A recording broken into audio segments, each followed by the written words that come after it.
This is a map of the United Kingdom, which shows you where the Orkney Islands are. As you can see from the map, the Orkney Islands are to the north of Scotland, still part of Scotland, but to the north of Scotland.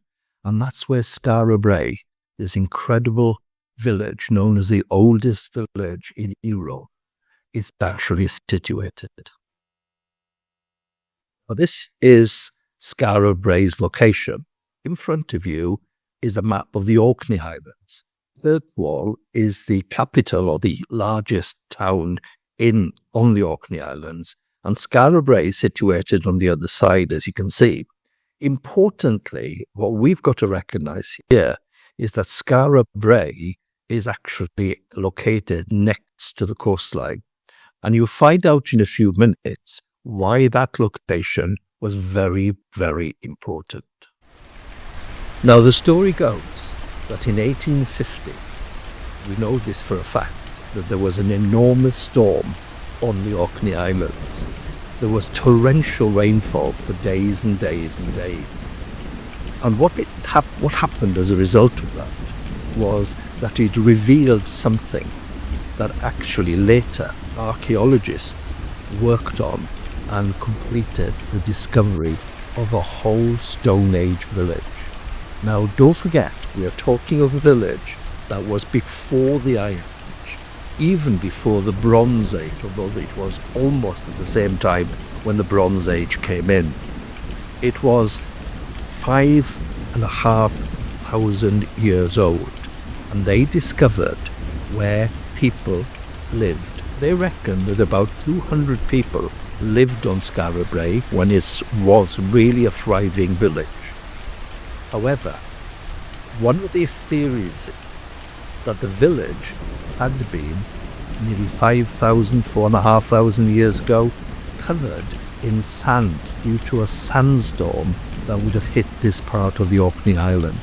And the sandstorm, it is said, but not yet proved, may well be the reason why Skara Brae and its people came to an end. This is what the archaeologists discovered. They discovered a whole network of houses right on the edge of the cliff and the sea. And this kind of map shows us today what they found so far. There are still excavations carrying on, and indeed they may well find some more. But some of these they found, for instance, definitely were houses that they lived in. They actually found some marketplace where they would have done some trading.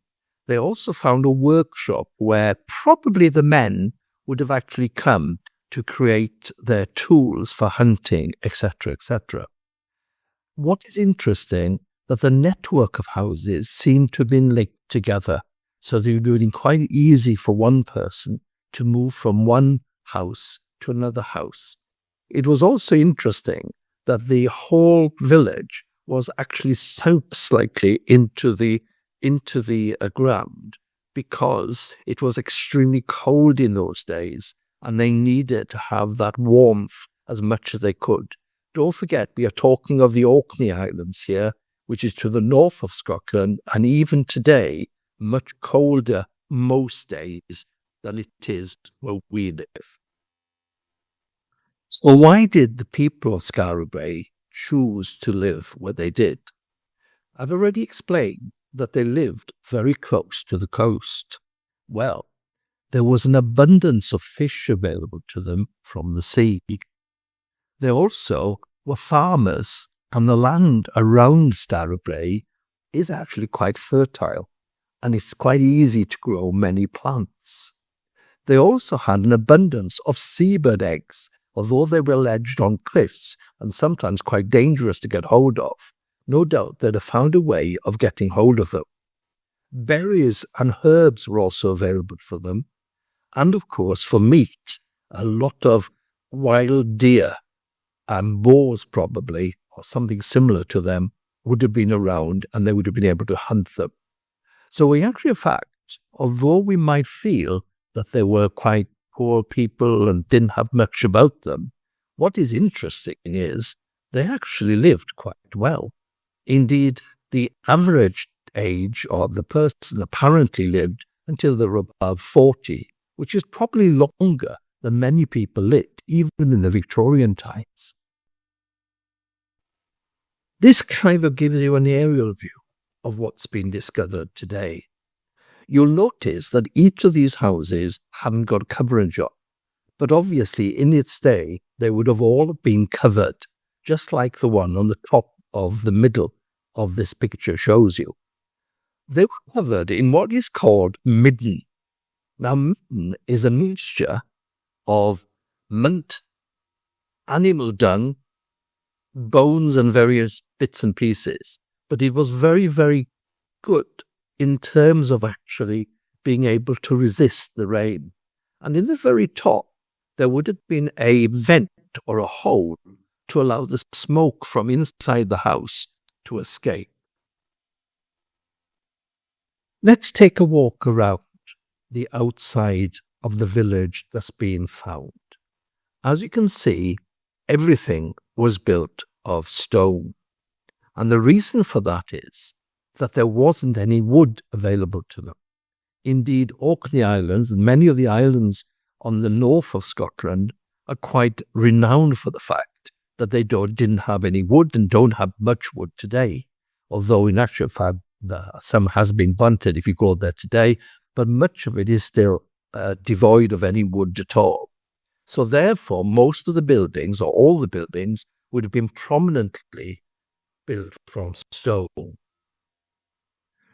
As you can see, the whole village was very, very close to the sea, as we mentioned earlier. And this would have been deliberately selected because, as I said, they relied upon the fish from the sea, but also inside the houses, which was quite interesting, they found a large number of things like necklaces that would have been made of shells and trinkets. Now, whether that would have been the women that might have had them in those days, who knows? We're still not absolutely sure.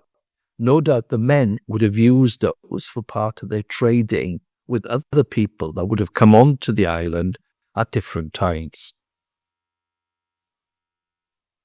Today, we're able to find out by actually going on to the village itself. There are pathways, but you're able to look inside. And that's what I'd like to do with you today. Just have a look around and see what you actually find. You'll notice that all the stone you're seeing was the original stone and the original shapes of the houses that these people actually lived in. Some of the houses, you can clearly see the central hearth where they would have had fire, which would have almost been burning throughout the day.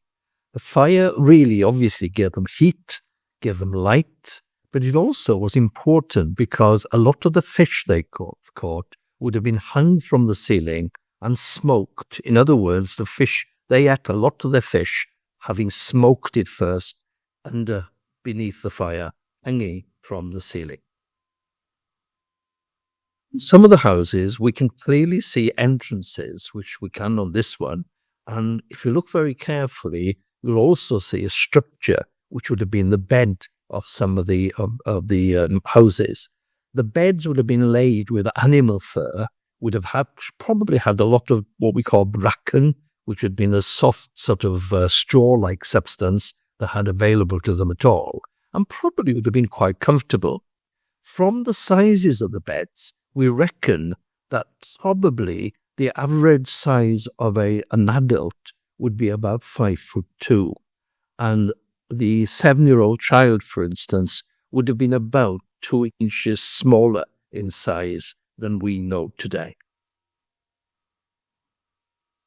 So let's take a look at the houses. If you go to Skara Brae, they have recreated a house so that we know exactly what they would have looked like themselves. So this is away from the village, but nonetheless enable us to have a good chance to find out more. Houses, as for this one, had an entrance which is similar to this one. It would be easy to create a huge rock to close it off, to keep in the warmth as much as possible. Look at how carefully they've built it. Look at how the stones have been put together.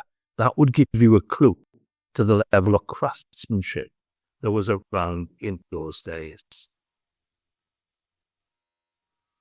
This one not only shows the central half of the house, but it also shows the bed on each side of the fire. The fire probably would have burnt all night.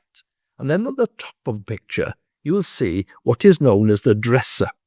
This is where they would have kept all of their special trinkets. There's a better picture of it from the house at the entrance. This, for instance, shows that they might have had clay pots decorated in the way that they've done. They would have had little trinkets, as I said earlier, although there aren't any on this one, which might have been shell necklaces and so forth. And they would have actually been a very prestigious part of the house. In other words, where we have dressing tables in bedrooms, where we have, we have special living room furniture. This would have been their prominent furniture, very, very much along the sideboard type idea that we might have in our houses today. This shows us the central, this actually showed us the central part of any house where they would have had a fire burning. Things like they would have actually hardened the clay pots, they would have actually made sure they're available. But most of the time, it was just actually kept for heating inside, for light, as I said earlier, but also for cooking at the same time. It would have been a very important part of any house that we know. Very quick glimpse at some of the pots, but also right at the bottom there, they actually created very similar things to our fridges or freezers, where they were able to keep the fish and meat quite fresh for a very long time. There was quite a few of these inside each house, so therefore we would kind of call them larders or pantries or whatever you want to, but mainly like fridge-freezer types of process in terms of trying to keep them as cool as possible. That kind of insight. We've now gone outside again just to show you how that might have looked in the house. You can see from this one on the top left-hand side there, the central half of the fire, etc., is shown quite nicely. And again, the entrance into the house, where they would have had a big slab coming across the entrance and the bed on the left-hand side there. This is the looking down into perhaps one of the best preserved of the houses they found, where you can see the dresser at the back and the two beds on each side and the central half with the fire in. This one would have been the inside of the house in the reconstructed house on Skara Brae, where you can get a sense of the kind of size they had on there. The top, you can just see about the top, would have been that midden I talked about earlier, where they would have actually had a kind of covering over the top to enable them to actually keep warm and dry in bad weather. So what have we learnt about Skara Brae? Well, I've got 3 photographs to share here, which gives us some indication as to what we have found out about the way they lived. Firstly, we now know that they probably did their cooking, kept warm around the central hearth. You can see there the dresser in the background, and you can see that this would have been a familiar central place for the family. So things like storytelling would have happened probably around that fire. It would have been a very, very important part of any of the houses that were actually found. Probably, but not completely for sure, would have probably been involved most of the day looking at making pots, and also they would have been responsible for probably trying to sew things together. Now, the sewing needles came from the whales that sometimes were washed up on the shore. When a whale was washed up, it was an absolute feast for them, because not only would they eat the whale meat, they would actually have oils from there, which would have actually kept burners going and so forth. But also, they would have actually used the bones. The large bones, as I said earlier, would have been used to block in the stone for the entrances. And then you'd have had the small bones would have had a small little hole put in them to make what we would probably call them needles today, so they could actually sew together some of the animal fur. The cotton, as we would know today, would have been the sinews from inside sheep or inside the deer that they would have actually slaughtered. And finally, in this sequence, this is a picture. Many of the houses would have had a boat similar to this one, which they would have used actually for fishing. And this is a group of them going around the business and doing the fishing.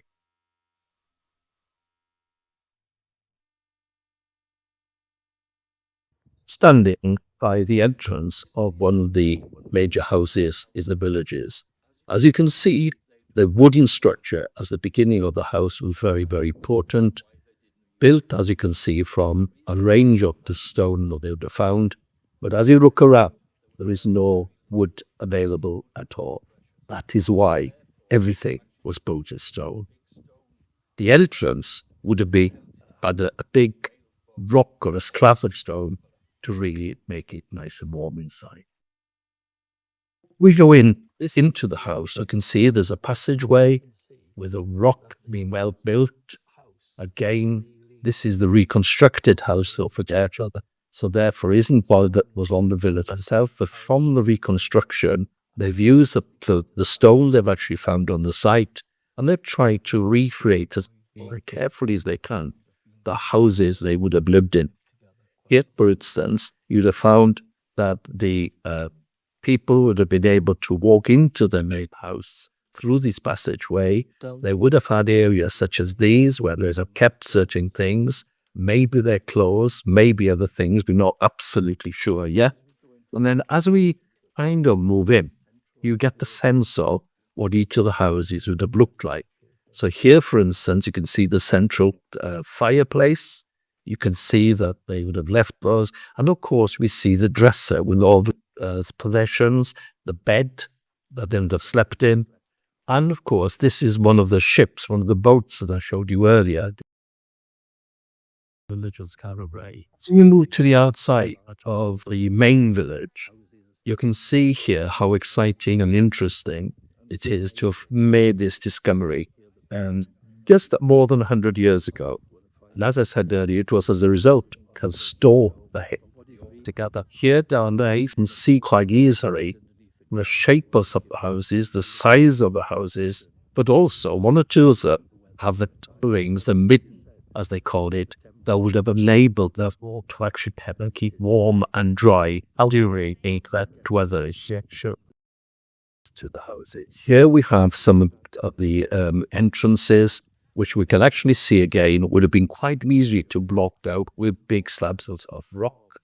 And indeed, just gives you an idea of the interlinking from one of the houses to the next across. And then the coverage on top of them, which is known as the mid, as I said earlier. So the escape, this is shows the pathway between houses. This is one of the pathways which should have led from one of the houses to the next. And indeed, would have given us a chance to really get to know how they worked, how they actually communicated. What was clear was that it was a very social place. They didn't have anything because in terms of weapons, because they were worried about big acts as such.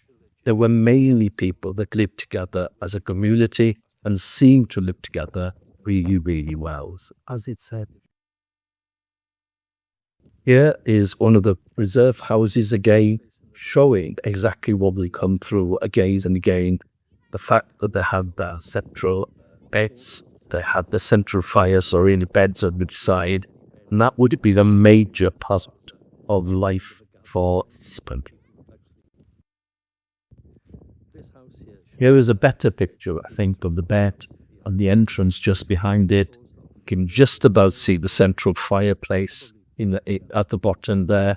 And as you can see, people who are visitors to Skara Brae quite high above to show how much house had been sunk into the ground. This particular one shows a brilliant effect of the dresser without trinkets on. Would have had in its day, but trinkets.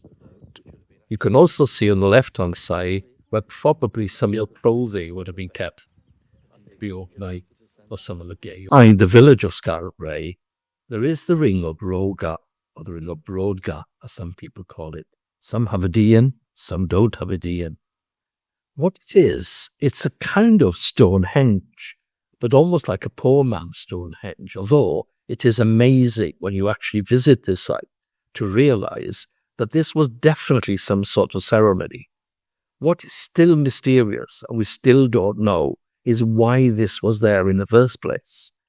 Probably it is accepted that these stones were put in one at a time as a ceremonial piece. In other words, to celebrate something. It might have been the summer solstice, who knows? It might have been every 10 years, who knows? Nobody's 100% certain. But what is important is that we think that they were probably placed there by the leader of the community that lived in Skara Brae. Let's go on and have a look at it a little bit closer. So this is what we see. As you can see, it is still quite close to the sea, but quite isolated from the village. And some of these stones stand 2 to nearly 3 meters high, and indeed would have been quite an important part of life. I think probably there would have been some sort of special reason why somebody was chosen to place the stone where they placed it. But nobody knows this for certain. But it's part of the mystery that still lays behind Skara Brae. What would be nice is for you now to consider everything that you've seen from this particular video today, and for you to look at photographs with your friends, look at them and decide together what we could say for certain about the way they realized that. The other thing is what we think they might have done, but we can't say for certain they did yet. And importantly, what do we know didn't happen that we might have had? For instance, we knew there weren't any dinosaurs around. Okay, so therefore, those are kind of some misconceptions that we might have had about the way the Stone Age people lived. Before you saw this today, you may well believe, or may well have thought, the Stone Age people were extremely primitive. What Skara Brae showed us is they were far more advanced than we gave them credit for. So we're hoping that that would add to your knowledge about the Stone Age.